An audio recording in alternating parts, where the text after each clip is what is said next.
In 1993, a couple checked into room 217 of the Grandview Hotel for their anniversary. They never checked out. Their luggage is still there. Their belongings remain untouched. But here's what makes this absolutely terrifying. The hotel has been abandoned for 30 years, yet their room looks like they just stepped out 5 minutes ago. No dust, no decay. The bed is still made, and every single person who's entered that room reports hearing the same thing. A woman softly humming a lullaby that doesn't exist.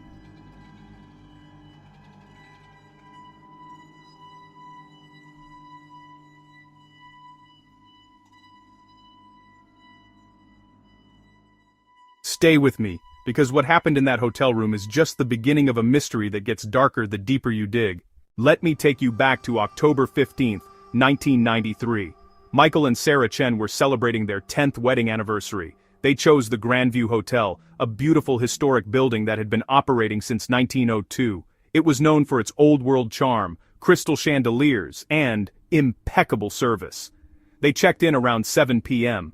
The front desk clerk, a woman named Dorothy Mills, remembered them clearly. She said they seemed happy, excited even. Sarah was wearing a blue dress. Michael carried a bouquet of white roses. Dorothy gave them the key to room 217, one of their premium suites on the second floor. That was the last time anyone saw them alive.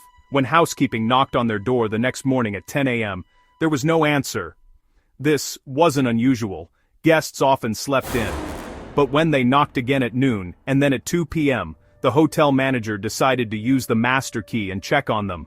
What they found makes no sense. The room was empty. Completely empty. But not in the way you'd expect. The bed was perfectly made. Hotel corners so crisp they looked like they'd just been done. Sarah's blue dress hung in the closet. Michael's suitcase sat on the luggage rack, still packed. Their toiletries lined the bathroom counter. 2 champagne glasses sat on the nightstand, still half full. But Michael and Sarah? Gone. The police were called immediately. They searched the entire hotel. All 6 floors, the basement, the roof, every storage closet. They interviewed every staff member and guest. They checked security footage. But here's the first strange thing. The camera covering the second-floor hallway had mysteriously malfunctioned that night. It recorded nothing between 11 p.m. and 6 a.m. The police investigation lasted 3 months. They found no signs of foul play, no blood, no struggle, no forced entry. It was like Michael and Sarah Chen had simply vanished into thin air. The case went cold. The hotel tried to move on, but they couldn't rent out room 217, because strange things started happening. 6 months after the disappearance in April 1994, the hotel manager decided to finally rent out room 217 again. A businessman from Chicago checked in. He lasted exactly 47 minutes. He came running down to the front desk, pale and shaking, demanding to be moved to a different room. When staff asked what happened, he said he'd heard a woman humming. At first, he thought it was coming from the hallway or a neighboring room, but then he realized it was coming from inside the walls. The hotel manager dismissed it as overactive imagination. They gave him a different room and apologized with a complimentary breakfast, but then it happened again. And again. Over the next year, 17 different guests reported the same thing. A woman's voice, soft and melodic, humming a lullaby. But here's what made it truly disturbing. Nobody could ever identify the tune. It wasn't a familiar song. It wasn't anything anyone had heard before. Some guests reported other phenomena, objects moving on their own, the champagne glasses refilling themselves, the smell of white roses even though there were no flowers in the room, and most terrifying of all, the feeling of being watched by something they couldn't see. By 1996, room 217 had become known among the staff as the room that remembers. They stopped trying to rent it out. They kept it locked, but the activity didn't stop. Night security guards reported seeing a blue dress moving past the room's window from outside the building. Even though the curtains were always drawn, housekeepers refused to enter. One claimed she saw the impression of 2 people sitting on the bed, indenting the mattress, even though the room was empty. Then came the incident that changed everything. In December 1998, a paranormal investigation team convinced the hotel to let them spend one night in room 217. They brought cameras, audio recorders, EMF meters, all the standard equipment. At exactly 11:47 p.m., all of their equipment shut off simultaneously. Battery-powered devices that had been fully charged suddenly died. Their cameras captured nothing. Their audio recorders went silent, but one investigator, a woman named Dr. Patricia Holbrook, had brought an old analog tape recorder as a backup. It kept running. What it captured made her leave the paranormal field forever. On that tape, you can hear the humming. That same wordless lullaby. But then, a man's voice, barely audible, says, "We can't leave. It won't let us leave." Dr. Holbrook has never publicly discussed what else she heard on that tape. When asked in interviews, she simply says, "Some things shouldn't be shared, some things shouldn't be known." By the year 2000, the Grandview Hotel was struggling. It wasn't just room 217 anymore. Guests throughout the hotel reported disturbances, strange sounds, cold spots in the middle of summer, elevator doors opening and closing on their own, and always, someone would report hearing that humming echoing through the hallways late at night. The hotel's reputation tanked, bookings plummeted, staff quit in droves, nobody wanted to work the night shift, nobody wanted to clean the second floor. In March 2003, the hotel closed permanently. The official reason given was structural concerns and economic difficulties. But locals knew the truth. The building wasn't the problem, something inside it was. For the next 20 years, the Grandview Hotel sat empty. It became an urban legend. Local teenagers would dare each other to sneak inside. Some did. Most never made it past the lobby before running out, terrified by sounds they couldn't explain. But here's where this story takes its darkest turn. In 2019, an urban exploration YouTuber named Marcus Webb decided to investigate the hotel.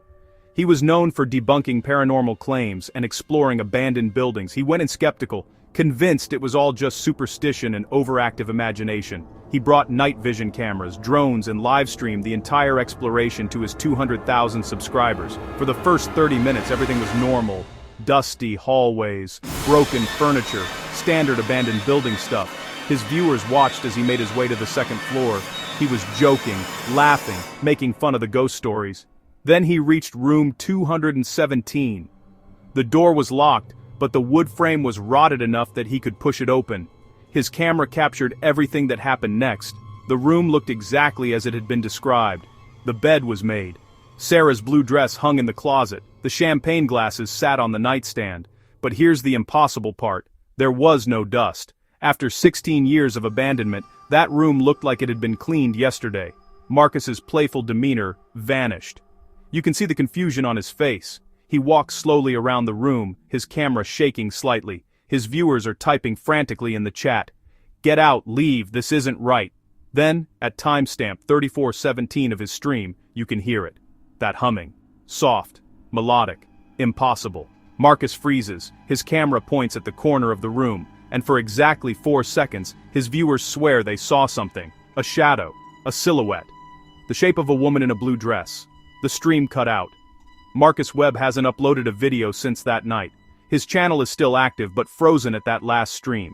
He deleted all his social media accounts. People who knew him say he moved to a different state and refuses to discuss what happened. But the stream is still archived. Over 2 million people have watched it. And if you listen carefully with headphones right before the stream cuts out, you can hear something else beneath the humming. A man's voice. Desperate. Pleading. "Help us. It won't let us leave." So what really happened to Michael and Sarah Chen? Why does room 217 seem frozen in time, and what won't let them leave?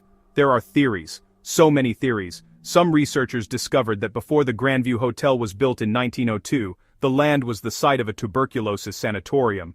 Hundreds of people died there in the late 1800s. Some believe the hotel was built on cursed ground, and room 217 sits directly above where the morgue used to be. Others point to the hotel's construction itself. Room 217 was designed differently than all the other rooms. The architectural plans show strange symbols carved into the walls behind the wallpaper. Nobody knows why. Nobody knows what they mean. But some occult experts suggest they might be binding sigils, marks designed to trap souls. There's another theory, darker than the rest. A former hotel employee came forward in 2015 with a disturbing claim. She said that back in the 1940s and 50s, the hotel's original owner, a man named Cornelius Ashford, was obsessed with spiritualism and the afterlife. He reportedly conducted seances in the hotel, Some say he was trying to create a doorway, a portal between our world and whatever comes next. According to this former employee, Ashford chose room 217 specifically for his experiments. He believed the location had special properties, that the veil between worlds was thinner there. What if he succeeded? What if he opened something in that room that was never meant to be opened? And what if Michael and Sarah Chen, on that October night in 1993, accidentally stepped through? We'll probably never know the truth. The Grandview Hotel still stands today, slowly decaying. The city has tried to demolish it twice, but both times, the demolition crews refused to continue after experiencing unexplained phenomena. Workers heard voices, saw shadows, felt presences watching them from the windows. As of 2024, the building remains, windows boarded up, surrounded by a chain-link fence. But the fence doesn't stop everyone. Urban explorers still break in, paranormal investigators still visit, and every single one who makes it to room 217 reports the same things. The preserved room, the humming, the sense of something trapped and desperate. Local police have responded to over 40 disturbance calls at the hotel in the past 5 years. Every single time, they find the building empty, but they hear it too, that haunting lullaby echoing through the halls. Soft, wordless humming, audible off-screen. I don't care if you believe in ghosts or not. There's something wrong with that place, something that shouldn't be disturbed. Whatever is in room 217, it's still waiting, and I don't think it's waiting alone. The story of room 217 is a reminder that some mysteries aren't meant to be solved, some doors aren't meant to be opened, and some places hold on to things that can never leave. Michael and Sarah Chen came to the Grandview Hotel to celebrate love and life. Instead, they found something that trapped them in a moment that never ends. Their anniversary night, frozen in time, replaying over and over in a room that remembers. The last confirmed entry to room 217 was 8 months ago.